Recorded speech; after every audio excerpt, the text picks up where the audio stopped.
President Putin has ordered the Russian Secret Service confirmed dead in a blast on the Crimean Bridge. Reaction after a key bridge under their control is blown up. The big morale boost for Ukraine. Hi, welcome to my video about the Kerch Bridge attack. This is not a conspiracy video, nor is it a detective board game. I am a consulting engineer. And when I saw this attack, I asked myself just one question. Not who, not why, but how. How did the attackers get a large explosive payload onto the bridge? And how did they trigger the bomb? These are questions that, as an engineer, I can attempt to try and find answers for. I have engineering knowledge of both explosives and electronics. And in this video I will present what I think is the most plausible way that the explosive device was constructed, and will also present two possible methods that were used to trigger the bomb.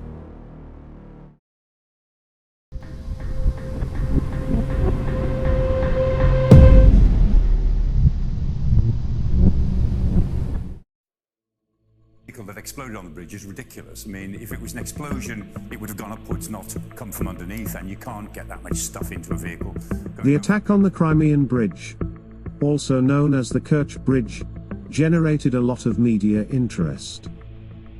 Very soon after the event, there were video clips of the blast on social media, and also as quickly came a whole spectrum of highly varied theories and, in some cases, questionable ideas. Before any analysis can be made, we need to classify the available data by placing each data item into one of three categories: the plausible, the improbable, and finally, the impossible. I will start by looking at how the bomb was actually delivered to the bridge, and consider the options of air, sea, and road.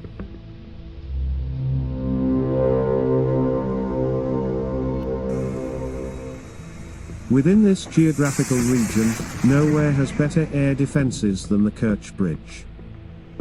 Being the longest bridge in Europe, it is a source of extreme pride to Russia, and it is highly unlikely that anything other than a hypersonic missile could evade these extensive air defenses.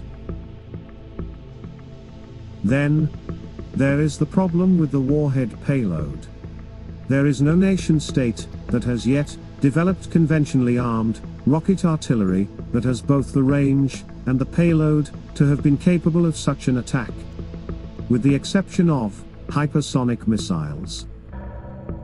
But, had this been a hypersonic missile attack, the nature of the damage to the bridge would have been significantly different to the damage that was witnessed in the aftermath of this attack. Hypersonic missiles deliver most of their destructive power from a simple trick of physics. If a missile increases its speed by a factor of 2, its kinetic energy increases by a factor of 4.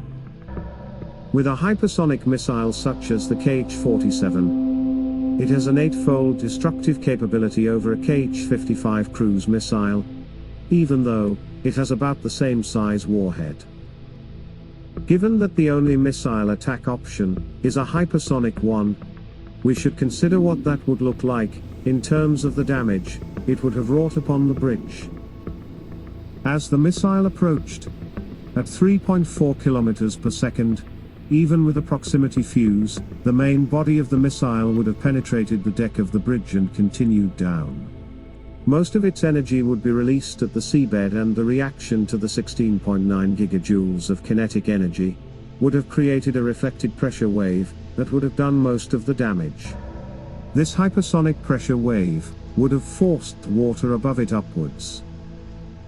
As the reflected pressure wave drove the water upwards, both carriageways of the road bridge and also the rail bridge would have had sections lifted off their supports and thrown into the Kerch Strait. This kind of hypersonic missile damage did not occur during the attack, and all of the same arguments about air defenses apply more so to attack options from aircraft as well. So, on the balance of probabilities, we can eliminate missile or air attack options from this analysis.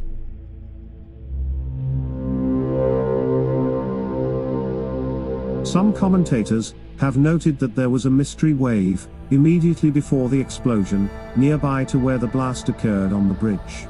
This is seen by some as evidence that some kind of sea vehicle was used to deliver the explosive payload to the bridge. However, the absence of damage on the underside of the bridge would appear to strongly contradict the sea vessel concept. Whereas, there actually is damage and blackening of the top surface of the bridge, which would have not been possible if it was attacked from underneath. I will therefore eliminate the sea vessel delivered explosive from this analysis. I will, however, just touch on one other possibility, as other commentators have discussed this option: the use of manually emplaced demolition charges. Even if we ignore that the observed blast would have required several tons of explosives, my main objection to this theory is that an amphibious emplacement of explosives would have focused on the bridge supports, and not the deck of the bridge. By attacking the bridge supports, they could have created far more damage using a much smaller payload, and this, clearly, was not done. None of the bridge supports show any damage. So, the only realistic option for the delivery of the explosive device to the bridge is by road. For the remainder of this video, I will assume that this was the case. Most observers now seem to agree that the bomb was delivered by truck. Where there is some dispute is just how the bomb entered Russia and then came to be on the truck that was subsequently detonated. The Russian authorities have claimed that the bomb was created in Odessa, Ukraine, and then transported by road to Russia, traveling all the way around the Black Sea. Once in Russia, the bomb was then transferred to another truck that was used for the attack. The main issue I see with this theory is that any attacker would have to take a very great risk to try to smuggle the bomb across international boundaries, no less than 8 times. The truck would have crossed customs jurisdictions when entering Moldova, Romania, Bulgaria, Turkey, Georgia, Armenia, then back into Georgia before finally entering Russia. But why then would any truck bother to take such a tortuous route from Ukraine to Russia? The reasons would appear to be unrelated to the bombing of the Kerch Bridge. If, for example, a company in Odessa was illegally conducting business with a Russian company, it might use such a route to move the goods into Russia. This truck appears to have made an apparently unnecessary visit to Armenia, and even submitted to a full customs inspection, including X-raying the vehicle and its contents. Someone smuggling a 10-ton bomb is very unlikely to do that. In 2015, the Eurasian Customs Union was enlarged to add Armenia and Kyrgyzstan. Within this customs union, goods and produce can travel, duty-free, between member states. This means that by traveling to Armenia and having a full customs inspection, the vehicle's goods could be imported into Russia without any taxation being levied.